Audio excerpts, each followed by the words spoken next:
Be sure to read and follow the safety guidelines to protect your computer from potential damage and ensure your personal safety. For more information about safety guidelines, see the owner's manual at dell.com/support. Before you begin, turn off the computer and disconnect all the attached peripherals.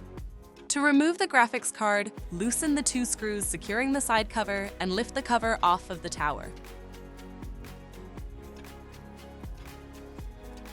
Identify and unlatch the graphics card to remove it from the system.